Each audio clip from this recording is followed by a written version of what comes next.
Welcome back. You're watching Trackside Live on TVG and Prime Ticket, and that is a look at our reigning two-time Horse of the Year, Wise Dan. He has been managed brilliantly throughout his career by trainer Charlie Lopresti, who joins us now on the telephone. Charlie, thanks as always for giving us a couple minutes of your time. Rich Perloff and Gino Buccola in Los Angeles. Let me ask you this. Since July 11th, when Wise Dan first resurfaced on the work tab, he has been on a steady 7 or 8 day pattern like clockwork. He's working very well. What sorts of things specifically do you look for to indicate to you that it's time to find a race?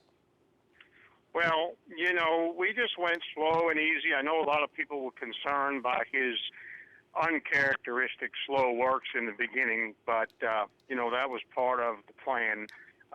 You know, if you see him in the winter when we try to get him ready, we bring him back slow, and then we start to pick up the pace with him.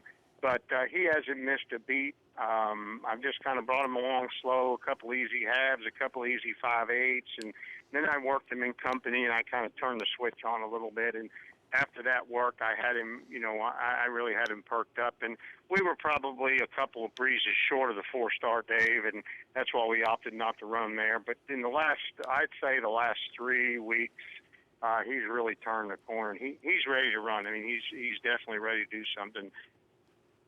4-star Dave is a race that Wise Dan has dominated the last couple of years, but the Bernard Baruch was shortened a couple of years ago from 1 1/8 to 1 1/16, which puts it right in your wheelhouse. Let me ask you this. This race is run under handicap conditions, as is the 4-star Dave. Wise Dan, as the two-time Horse of the Year, has been assigned 127 pounds. Any qualms about the weight that you've been assigned or the weight that you're spotting to your competition tomorrow? Well, no, I knew both of these races were going to be handicaps, and there wasn't a whole lot I can do about it. He carried 129 last year. I would rather not had to run him in a handicap race, but it fits better into his schedule for the rest of the year. We really wanted to go to Woodbine, but here we are right in our backyard at Saratoga, ready to run, and I thought, why do I want to have to ship him home and then back to Woodbine? I'd rather get him a start right here. All I have to do is lead him across the street, and then I'll be home for Keeneland, and we can look at the Shadwell. That'll be our next start before Breeders' Cup if everything goes okay.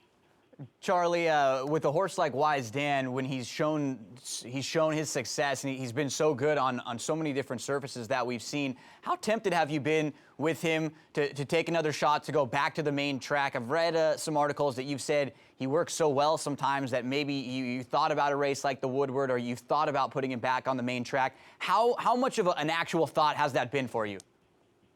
It's been a big thought. I really toyed with the idea. After the Woodford race at Churchill, I wanted to run him in the Stephen Foster. When Keeneland shut their track down, we were forced to move some of the horses, and I was planning on moving Wise Dan to Churchill. And if we could have continued to train on the dirt there at Churchill, I really was thinking about the Stephen Foster.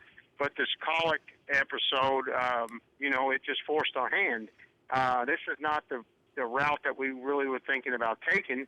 But it's what's been handed to us, and mostly I'm just glad that he's okay, and I'm going to be able to run him. It's not about a plan or Horse of the Year or anything at this point, or a long-term schedule. It's just getting him back to the races to try to get him to Breeders' Cup.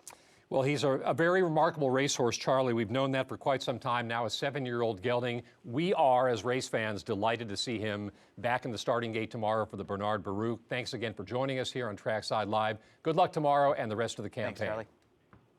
Thank you very much. I appreciate it. All right, that's Charlie Lopresti, who has campaigned Wise Dan to back-to-back Horse of the Year titles, and a life-threatening, not really career-threatening, but life-threatening colic event earlier on in the year set him way back, and just one more remarkable chapter in his story that he's come all the way back and he's race ready. Yeah.